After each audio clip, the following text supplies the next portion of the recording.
چھٹے امام امام جعفر صادق علیہ السلام، امام سے پوچھا گیا تھا کہ مولا سامنے گریو ہے، سامنے لحد ہے، ہم سیدھا لے جا کے دفن کیوں نہیں کر دینا، رکھ رکھ کے کیوں لے کے جا رہے ہیں؟ میں خالی آپ کو ایک امپورٹنس بتا رہا کہ وہ جگہ کیا ہے کہ جس کو ہم ایزی لے کے بیٹھے ہوئے، کبھی ہمارے ذہن میں یہ نہیں آتا کہ اس جگہ پہ ہم کو بھی جانا ہے، کبھی ہم یہ تصور بھی نہیں کرتے کبھی ہم بھی مریں گے۔ موت کا کوئی وقت نہیں، کبھی بھی آ سکتی، کسی وقت بھی آ سکتی، کوئی یہ نہیں ہے کہ یہ ایج میں آئے گی اور یہ ایج میں نہیں آئے گی، ایسا نہیں، کبھی جس وقت چاہے وہ چاہتا ہے تو موت آ جائے گی، ہم روک نہیں سکتے، ایک لمحے کے لیے بھی، ایک سیکنڈ کے لیے بھی جو اللہ نے وقت مقرر کیا ہے اس میں تو آنا ہی آنا ہے۔ تو معصوم سے پوچھا کہ مولا رکھ رکھ کے کیوں لے کے جانا، تو اس وقت امام نے ارشاد فرمایا کہ تمہاری آنکھوں کے اوپر پردہ ہے، تمہاری آنکھوں کے سامنے پردے، تم اپنی منزل کو نہیں دیکھ رہے، مردہ اپنی منزل کو دیکھتا ہے، وہ اپنی گریف کو دیکھتا ہے، وہ اپنے اندھیرے کو دیکھتا ہے، وہاں کی تنہائی کو دیکھتا ہے، وہاں کی وحشت کو دیکھتا ہے، تو جب وہ چیختا ہے پکارتا ہے، اور اسی لیے رکھ رکھ کے لے کے جاؤ کہ اس کو عادت ہو جائے۔ دوستو اسی لیے آپ خود بولو کہ جب باپ مرتا ہے یا ماں مرتی ہے تو ہم 2 رکعت نماز کی نیت کیا کرتے ہیں؟ نماز کی ہماری پہلی رات کی نیت کیا ہے؟ باپ کو لٹا کے آیا لحد میں، آ کے بیٹا یا بیٹی نماز پڑھ رہی اپنے باپ کے لیے، نیت کر رہی کہ میں 2 رکعت وحشت قبر کی پڑھ رہی اول شب کی۔ آپ خود امیجن کریں کہ ہم خود اعلان کر رہے کہ وہاں پہ وحشت ہے، ہم خود اعلان کر رہے کہ وہاں ڈر ہے، ہم خود اعلان کر رہے کہ وہاں پہ خوف ہے، ہم خود اعلان کر رہے کہ وہاں پہ اندھیرا ہے، ہم خود نماز پڑھ رہے یہ نیت کر کے کہ میرے باپ کی میں وحشت کی نماز پڑھ۔ دنیا میں آج تک مجھے کوئی آدمی ایسا نہیں ملا کہ جس نے یہ کہا کہ میں نے اپنے باپ کی راحت کی نماز پڑھی، راحت کی، کوئی نہیں پڑھتا، بڑے بڑے مجتہد بھی مر جائے تو ان کی بھی اگر نماز ہوگی تو وحشت قبر کی نماز ہوگی۔ تو آپ سوچو کہ کتنے ہی سخت جگہ ہے جہاں پہ ہم سب کو جانا ہے، آج یہ گئے کل کوئی اور جائے گا، تو اس کی تیاری کرنا ہے، اس کے لیے اس زمین کے اوپر جو اپنی لائف ہے اس لائف کو آج کی میری مجلس کے بعد چیک کرو کہ اب تک میں نے کیا کیا، what I have done in my life, what I have done in my life۔ اس لیے کہ یہی جملہ تم آخری وقت بولو گے، یہ معصوم کا جملہ، عابد بالرامی کا جملہ نہیں، میرا مولا بول رہا کہ جب آخری وقت ملک الموت تمہارے سامنے آتا ہے اور تمہارے سامنے تمہارا سارا اعمال نامہ آتا ہے، سارے گڈ ڈیڈز کو دیکھ رہے، بیڈ ڈیڈز کو دیکھ رہے، سارے گناہوں کو دیکھ رہے، ساری نیکیوں کو دیکھ رہے، تو اس وقت امام کا جملہ ہے، مولا کا پورا ایک سرمن ہے، خطبہ ہے مولا کا۔ مولا کہتے ہیں کہ انسان اپنی زبان کو اپنے دانتوں سے کاٹتا ہے اور کاٹ کے کہتا ہے what I have done in my life، میں نے کیا کیا اپنی زندگی میں۔ اس وقت امام کہتے ہیں کہ وہ بھیک مانگتا ہے کہ پروردگار مجھے موقع دے دے، تو فرشتے کہتے ہیں کہ تجھے اللہ نے 70-80 برس کی زندگی دی، you have not done anything، آج تو بھیک مانگ رہا۔ اس لمحے سے ڈرو، مولا کہتے ہیں کہ پلیز میرے جملے غور سے سن، امام کہتے ہیں کہ اس لمحے سے ڈرو کہ جب تمہارا بیٹا your own son تم کو نیچے لٹائے گا اور پیٹھ بتا کے اپنا بیک بتا کے باہر آ جائے گا، ایک لمحہ بھی نیچے نہیں رکتا، تمہارا بیٹا، تم کس غفلت میں بیٹھے ہوئے ہو؟ اپنی زندگی کو چیک کیوں نہیں کرتے؟ ایک لمحے کے لیے تمہارا بیٹا تم کو لٹا کے ایک لمحہ نہیں ٹھہرتا نیچے، فوراً پیٹھ بتا کے باہر آ جاتا۔ مولا کہتے ہیں کہ اس وقت تم نیچے سے پکارتے ہو، اس وقت تم نیچے سے آواز دیتے ہو کہ او مائی سن ڈونٹ لیو می الون، او میرے بیٹے مجھے اکیلا مت چھوڑ۔ امام کہتے ہیں کہ تمہاری آواز اس کے کانوں تک نہیں آتی، اس کے کانوں تک تمہاری آواز نہیں آتی، وہ باہر نکل جائے گا۔ باہر نکلنے کے بعد اب یہاں سے میرے جملے، آپ نے کبھی غور کیا جو بھی نیچے لٹاتا ہے اوپر آتا ہے، اگر اس کے جسم کے اوپر، اس کی باڈی کے اوپر، اس کے ڈریس کے اوپر کچھ خاک پڑ جائے تو ایسا جھٹک دیتا خاک کو۔ بیٹا خاک کو اپنے لباس سے نیچے گرا رہا، جھٹک دے رہا، اور چند لمحوں کے بعد منو خاک باپ پہ ڈال دیتا۔ اس وقت یہ احساس نہیں ہوتا کہ what I'm doing، یہ ہم سب کے ساتھ ہونے والا ہے۔ اس کے لیے اپنی تیاری کرو، اس کے لیے اپنی اس زندگی میں نیک کام کرو۔ Just follow the path of Imam Ali. What I'm saying, follow the path of Imam Ali. امام علی کے راستے پہ چلو۔ 24 گھنٹے جب گزرتے 24 آورس، ایک دفعہ سوچو کہ میں نے آج 24 گھنٹے میں کون سا ایسا عمل کیا جس سے میرا مولا مجھ سے راضی ہو گیا۔ دوستو کام کرو, دنیا میں ایسا کوئی کام کرو کہ جس سے تم کو وہاں پہ انویسٹمنٹ ہو. اب آپ انصاف سے بولیے, آپ بامبے میں, امریکہ میں, جہاں پہ اس سے بھی مجھے سن رہے اس وقت, آپ انصاف سے بولیے جب ہم زندگی گزارتے ہیں تو ہمارے ذہن میں کبھی آتا کہ یہ جو لائف ہے ہماری کب ختم ہونے والی ہے؟ ہم روشنی میں رہنے کے عادی ہیں, لائٹ میں.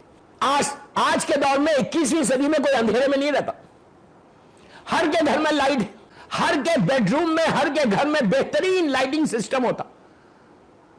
ہم لائٹ کے روشنی کے اندر رہنے والے ہیں. نیچے روشنی ہے, لائٹ ہے نیچے. یہ میں نہیں بول رہا, یہ امام علی بول رہے ہیں.